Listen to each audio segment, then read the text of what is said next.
You control it. You can put on there what you want and not put on there what you want. But at the end of the day, if you're just free forming all the time and quote free flowing all the time, where are those minutes that are slipping through your fingers going? And what are those minutes going to? Is it going to purposeful outcomes? Or is it going to, I'll take 2 more minutes doing this, even though it doesn't actually drive a desired outcome, because in this moment I get to do what I get to do what I want to do. You don't tell me, you don't know me, you don't tell me my business. But at the end of the day, it's you telling you your business and nobody else. Oh man, dude, thank you for ending the conversation this way. Guys, this is Breakfast with Champions. The last hour has been an opportunity to talk about power, the personal derivatives, personal power, positional power. Where does it come from? How do we utilize it? And how do we create power in our mornings so that we can drive purposeful outcomes at the end of the day? And I don't want to take up any more time. I want to pass the mic over to Matt. Good morning, Matt. Good morning, Adam. How are you? Dude, if I was doing any better, I wouldn't know what to do with myself. That was phenomenal. The past hour has been great. Appreciate it, even with your little cutting in, cutting out. Still amazing. So we all have our tech issues, but I'm glad the allergies didn't bother you too much. Now, at the end there, for anyone who doesn't know Rocky, I'm sure everyone knows Rocky, but in case you don't, the fact that Rocky came in and talked about how much he struggles with that and going through all this stuff, Rocky kills it everywhere she goes, on this platform, on other platforms like Chatter, and if you're following her Instagram. So take heart. If you are struggling with, as I and most people do, struggling with trying to be consistent and have this routine and everything else, like Mary Lynn talked about, the ironic part of, she's running this, and trying to help people start their day off, and she struggles with it. The fact that Rocky struggles with that, guys, and does everything she does, everyone can take a little breath and understand we all struggle. We'll go through that, but you can still do amazing things. So thank you, Adam, for sharing all that, and Rocky, thank you for sharing that with us. So good morning, everybody. My name is Matt McHale on Breakfast Champions. I am known as Matt GPT because I talk about all things AI. And I'm going to talk about, it was a slow week in AI because it was, 4th of July here in the United States, and there wasn't a lot of announcements going out, and some stuff I'm going to save because I have a couple of interesting stories I want to tell this week. But let me, as always, do my room reset. Have my boy G been playing around with some of the different voices on 11 Labs, so I'm going to try a different one today. Good morning, everyone. Welcome to Breakfast with Champions. We are live on Clubhouse starting at 4 a.m. Eastern with our expert hosts who provide motivation, education, and inspiration to help you live your best life and grow your business. Be sure to continue the conversation with us on the Facebook page. Matt, I am always excited to hear from the BWC community, but I am very excited that tomorrow we have back-to-back champions Glenn Lundy and Anthony Trucks for heavy-hitting morning motivation. Mark your calendars for Tuesday, July 9th from 8 a.m. to 10 a.m. EDT, only on Clubhouse. Just the start of an awesome July. Thank you, G. Appreciate that. As always, your room so tuned in. He is so right. I don't know how he does it. It's AI, Marilyn. I mean, AI just knows everything, So that's how. It's amazing all the things it can do on this platform. But it is exciting.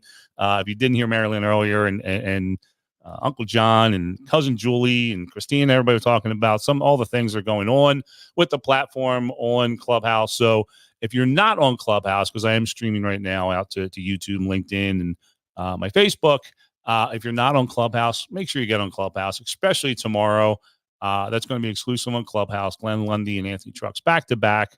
It's going to be an amazing event, so looking forward to that. But let me jump over into the world of AI and talk a little bit about what's going on. So, as I looked at some of the things happening, some of the stories, it reminded me of a story many years ago when I was driving with my then girlfriend. We might have been engaged at this point, and my wife will kill me if I don't remember that, but we were not married, and we were driving out to visit her sister and her family. We're out near Philadelphia, and they live out near Pittsburgh. So we drive through this area, what we lovingly refer to as Pennsatucky, which is a lot of nothing between the two cities. There's a great place like Harrisburg and other things there, but in this area, there's the double tunnels that you go through. So there's one tunnel you drive through, You're out for just a little bit and you go through another tunnel. So to get over, get through these mountains. And as I'm driving through the first tunnel, I start having car issues. So again, I have now my girlfriend, I have her dad and her stepmother in the car with us and having these issues. And as I start to go through, my car is overheating. I realize this is not going to go well. At some point, this car is going to break down. So, and we're driving slower because there's construction going on in the one tunnel. So we get through the first tunnel. And I decide, you know what, I got to pull over here because there's space to pull over and be safe.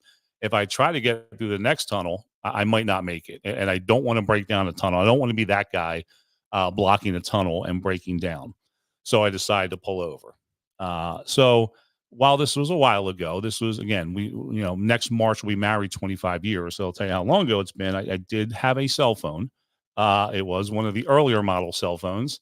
And obviously was not getting a signal. And so I'm outside my car trying to figure this out, freaking out internally. I was, trying to keep my cool on the outside. And I found out later that my then, soon to be father-in-law told my wife that was one of the things that impressed him, that I was able to keep my cool. He didn't know I was freaking out inside because I'm thinking, how am I going to, what am I going to do? How am I going to resolve this? What's going, I failed everyone because I should have made sure my car wouldn't break down, even though, obviously we don't plan these things. So as I'm trying to figure all this out, I'm like, all right, I'm going to have to maybe climb up this mountain to try to get a signal and to be able to get somebody to get some help to do something. I look back at the one tunnel entrance and I see a door open up. And what we, lovingly refer to the gentleman as Mountain Man Matt. His name was Matt as well. And he worked inside there and saw us. There was a big glass window in the tunnel that you could look down. And he saw us and saw us broke down and said, "Hey, do you need help?"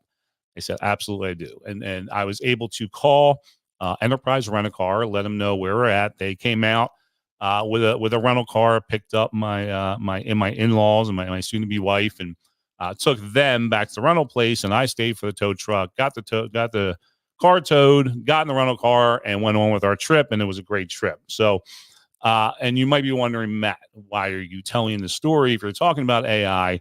And there's a reason why. And the last couple of weeks, I've talked about Google, how Google's using Google Translate to put more languages in there. It's using AI to teach AI other languages. It's adding 100 more languages in there. So if we look back at the internet and the dawn of the internet and what was this, going to bring us, a lot of times it talked about the world becoming smaller because now we're going to be able to communicate with people all around the world. And we can, absolutely. And the internet has done amazing things, but there's been a lot of shortcomings. Obviously, one of them is areas where they don't have internet. For people that a lot of us have the internet and have the ability to do all this, we don't think about that a lot, but that is a big problem. And another is, trying to get a signal out there and trying to do all these things. And we see what, Elon Musk is doing with Skylink and all the other platforms that we're trying to work it out. Well, Apple made some announcements recently around AI and some of the updates they're doing that. But in doing that, there was an announcement that has not gotten a lot of press and news.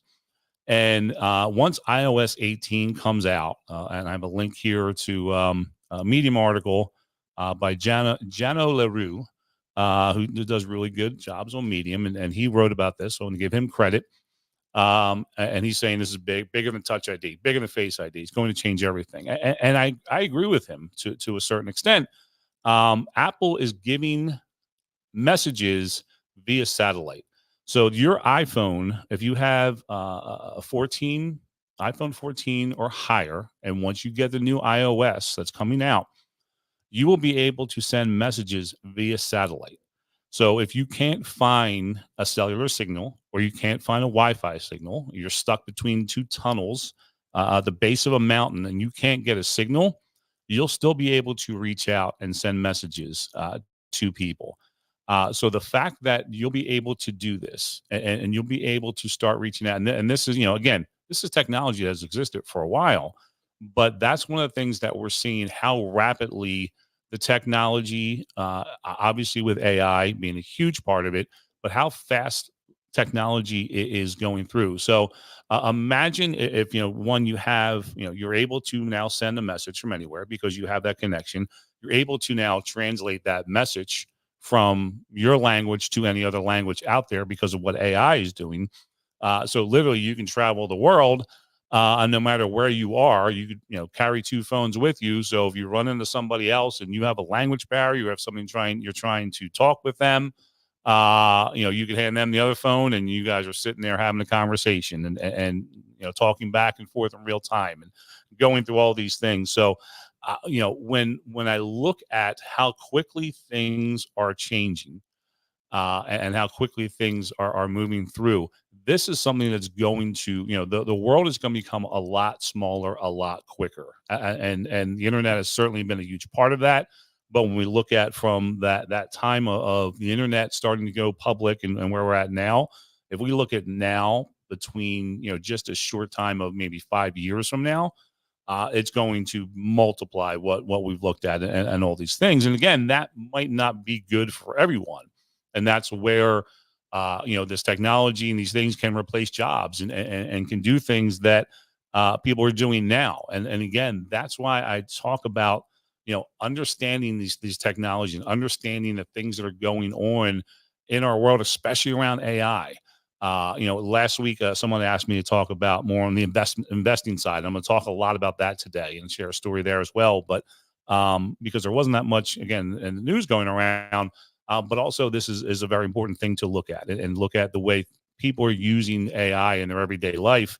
And this is only going to multiply very, very quickly, guys. So I encourage you every time I'm here and talking about AI, and when I'm talking to someone one-to-one or anything, I just, ad nauseum, I talk about this because I just see how it's going to affect people and how it's going to change their life very quickly. So a couple of smaller stories, and then I'll jump over into the investing world. Meta has made some updates to their platform. Before, if you had a photo or something that maybe you put into Photoshop or Canva or another platform and just made some changes to it and then wanted to put your Instagram, it would show up as made with AI because it would look at the metadata and it would say, oh, you know what, there's AI involved, and just put that general out there. So they're now changing that. A lot of those was upsetting a lot of people. Now it's going to go from made with AI to AI info. And you'll be able to click on that and see what part of it. So maybe just one little part was, manipulated with generative AI or something else, as opposed to the whole image being generated. Which, if you're generating AI, Uncle John talked about that last week. He generated an image and put it out there, and now how well it did on his platform. So no problem if you want to generate and use full AI, but that was misleading for people, and they wanted to make a quick change to that. So you'll see that move from made with AI to AI info, and that's what that means. Another big platform that a lot of people use, and this has certainly been used to help people communicate around the world, and has avoided AI for the most part, but WhatsApp is going to be working and rolling in the Meta AI, much like we have in Facebook and we have in Instagram. The Llama model will be available in a future update. So it's going to be rolling that AI. And I talked about this when they first rolled out. That was their plan because Meta owns WhatsApp as well, to roll that in there. But I think they want to take a little more time to understand how it would work on that platform, and also to make sure that the rollout with Facebook and Instagram went as they planned. And so far, although a lot of people had an initial pushback to it, and when you go to search and all those things, it has changed since, and they're going to roll it out now. So, but let me jump over to, and I forget who it was, and I apologize, but someone had asked about investing, and I've talked, half joking, half serious about, I hope, when I first started doing this on Clubhouse and telling you invest in NVIDIA, I hope you did it, because if you did, you've made a lot of money from now from then to now. But there's a lot of things that are going on within the world of AI as far as being able to invest in and being able to look at those.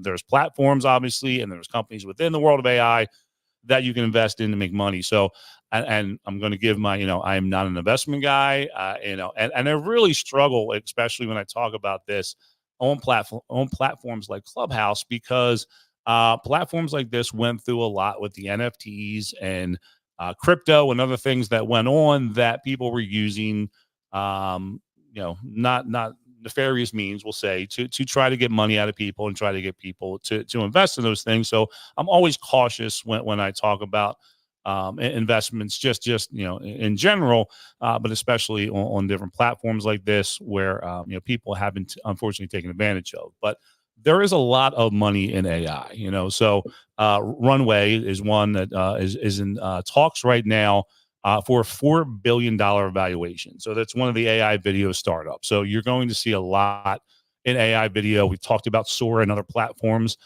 recently, and how well they're doing.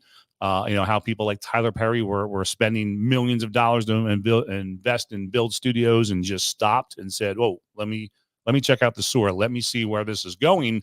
I might not have to have this kind of studio and do all these things." So we looked at those things, and we see there's a lot of money being invested in that and going into those platforms. Another platform that we see is Magic. And there's a lot in the coding world as well. So Magic is a AI coding co-pilot, and it wants to raise $200 million at a valuation of $1.5 billion. So there's a lot of these companies that are raising money and looking to go with that valuation, and obviously are going to look to go public at some point. So there's a lot of these companies that you can start to look at. You can start to plan ahead and say, maybe this is something I want to look at. I talked about Harvey recently, and the reason I talked about Harvey was two things: one, from the valuation investments going into it, but two, to give an example of Harvey just deals within law. So there, it's just a tool for lawyers, and look at these microsites versus the large language models, where it just focusing specifically around helping lawyers and using AI to do that. Where obviously we talked a lot about with the large language models, you can do that as well. But Harvey has done an amazing job with that. They were going to raise a lot more money, but now they're kind of moving that. They're going to $100 million at a $1.5 billion instead of $600 million at $2.22 billion valuation. Part of that was they wanted to buy another platform, and the market didn't think that would really help them that much. So in looking at that, they decided not to. But they're still going to raise a good amount of money, have that $1.5 billion valuation, and be able to do that. So. And again, if we look back at in Q2, AI startups raised $27.1 billion, which again is nearly half. I've talked about this in the last couple of weeks. It's about half of investment money. So there's a lot of big investors and big money going into AI right now, and going into these companies. So that's something where you can take advantage of that in the short term. When these companies get invested in, and you're able to get a bump and be able to do some things with that, or look at the NVIDIAs and the other companies in the world that have a much longer term plan and much better long term investment. So when you look at Harvey and you look at some of these other startups, those are ones you're taking a risk and taking a chance to be able to do that, but it can pay off really well.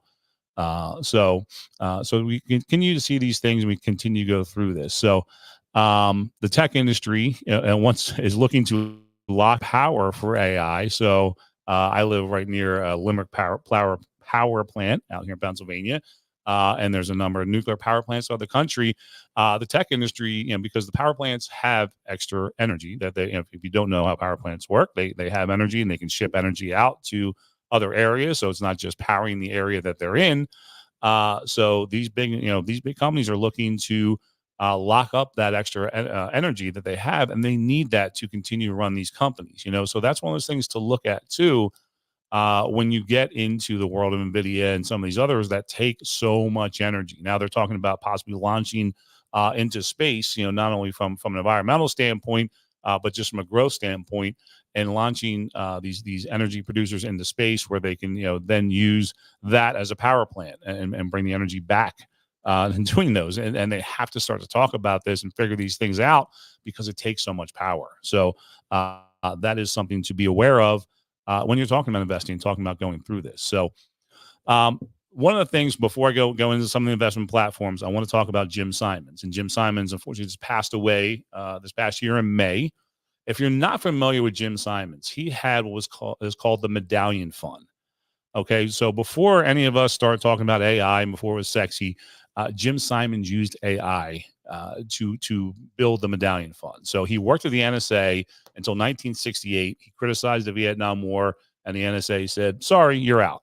So he left there and said, "Okay, I'm going to go. I'll teach as a professor for a while." So until his 40s, he was teaching as a professor, and then he started Renaissance Technology in 1982.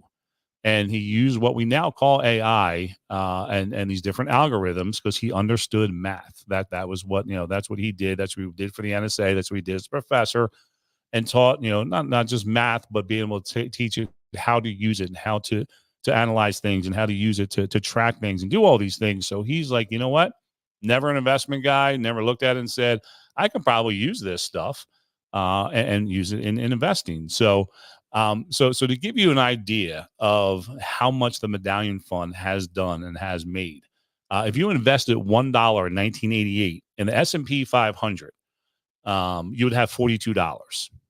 And the S&P 500 is the gold standard for investing, for looking at funds and for being able to do that. If you invest it in Berkshire Hathaway, so a lot of us know Warren Buffett, Berkshire Hathaway, it would be $154. So obviously Warren has done better than the S&P 500, although he tells most people that's where you put it into. He even had $1 million bet out there. If anyone could beat the S&P 500 over 10 years, he would pay them. He won the bet when people would try to do that. So I'll tell you how solid the S&P is. If you put the $1 into the Medallion Fund, you would have $44,000. Yes, $44,000 compared to $42 and $154. So if you look, and again, you can't invest in the Medallion Fund. It is a closed fund. It is only for former employees and for people that they closed the fund at one point, and no one really knows the secret sauce behind it. Although we know it's quantitative, we know he's using AI, we know he's using math and all the things that we're looking at now to do all these things. So it's one of those things that people would love to know what they did and how they're doing it. But again, if you look at from 1988 and you look at all these investors and all these different funds, George Soros did the best, 31%. Warren Buffett was 21%. Ray Dalio, 12%. But after net fees and everything else, it was 39%. The Medallion Fund has grown since 1988. So that can show you the power. That will show you understanding the algorithms and understanding being able to go through this and use these technologies that are available will show you that what can be done. Now, again, I warn you that when you look at these things, one, there's different ways we want to look at investing. We have algorithmic trading, which is making trades on preset rules programmed into a computer. So that's certainly was a big thing that they use the Medallion Fund because the computers can react so much quicker and so much faster. So we do see that in a lot of short term, what we call day trading and going through those things, but that computer can quickly go through and do that. We have sentiment analysis. So that's analysis of just the way people are feeling out there, so looking at financial news and predicting stock behavior on trends and the way people are feeling about it. Obviously with the presidential election, all those things play into this and you're able to look at that and see how people are feeling. Eddie Murphy talked about the G.I. Joe with the Kung Fu grip when, back in Trading Spaces. If you remember that movie, that was a long time ago, but that's another way of being able to look at this and use this technology to do that. Portfolio optimization. If you already have a portfolio and you just want to, have this mathematical approach to making investment decisions across these different instruments and things that you're able to do, you can do that. Risk management. In your 20s and 30s, you might be, want to take much bigger chances and go through these things than when you're in your 40s and 50s and 60s and beyond. So you can identify and analyze all these different things, the amount of risk that can go into it. The amount of, if I say I'm going to put $1,000 here versus $1,000 there, what's that risk? And then the personalized investment. And then this is the one I think that's going to be the most interesting to watch because we have our financial investment or advisors, I should say. Financial advisors, people we know, people hopefully we trust to do that versus using AI and technology. What will happen there? Will we continue to want to use people or use these platforms to do that? So again, for if you're in Clubhouse, you can click at the link at the top, and I have that because I got 5 minutes left here. but I put some different platforms out there that are really good platforms. You got trade ideas. We've got trade ideas. Yep. So that can look at the charts and it can offer a dozen investment algorithms to do it. TrendSpider is another one that trades on insights, not instinct. So these are going to look at the marketplace. Going to look at these platforms. A lot of people are using these for those short term investments, looking at those things. Vestinda is another one where you can automate and grow your portfolio, but you can do that with a group. So you can work with your investor, maybe some other people, or your advisor and some other people, and put those things together. And they work with other platforms and be able to do this. Magnify is similar like that. You can link your Robinhood, your E-Trade, other brokerages into that, so you're able to follow along with these things, understand this. There's a really cool one called eToro, and I like this because it gives you a virtual portfolio that you can sign up for free, and it's going to give you $100,000 in virtual money, not real money, but you can go through and start to invest and start to play around with this. You can start to understand this and really start to play around and hone your skills and figure out before you put any money in anything. So if you really want to kind of understand how these platforms work, you understand the markets, understand all these different algorithms go into it, you're able to do that. So guys, this is obviously going to be huge growth area for AI and for everyone who wants to invest and look at these things. They're going to look at all of this. They're going to look at, what could be the next medallion fund, because we can look at the way it performed. It outperformed everybody, every fund, everything, using what is now becoming available to most people. But the secret sauce behind it was the people behind it.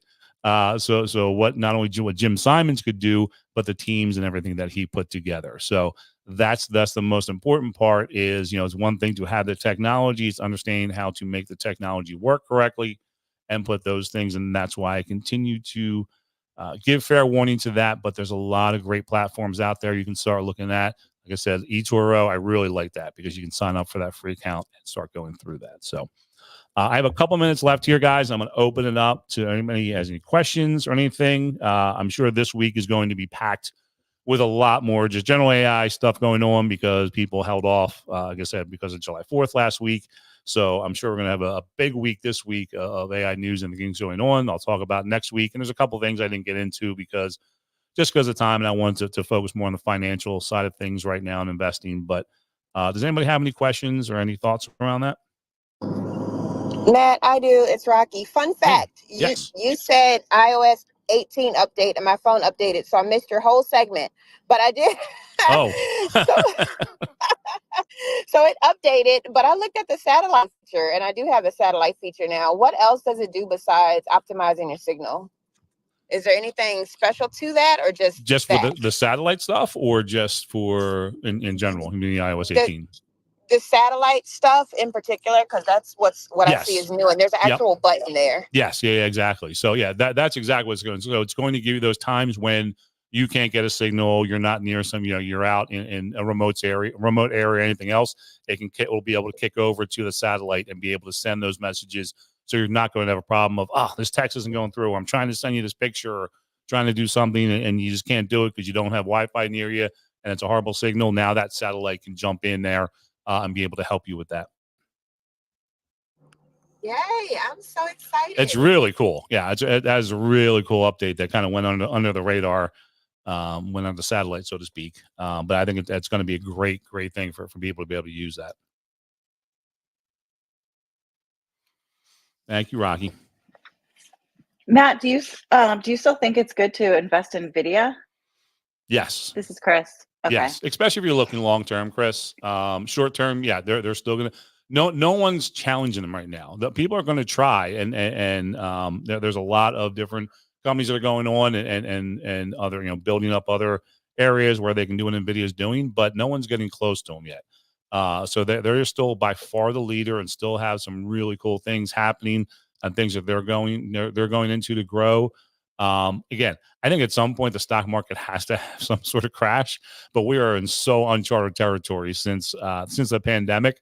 I'm not even going to try to get into that because experts have said, this is going to happen. And everyone's like, everyone's kind of like shoulder shrug. I don't know what's going on. So I think long term, everybody's going to drop at some point.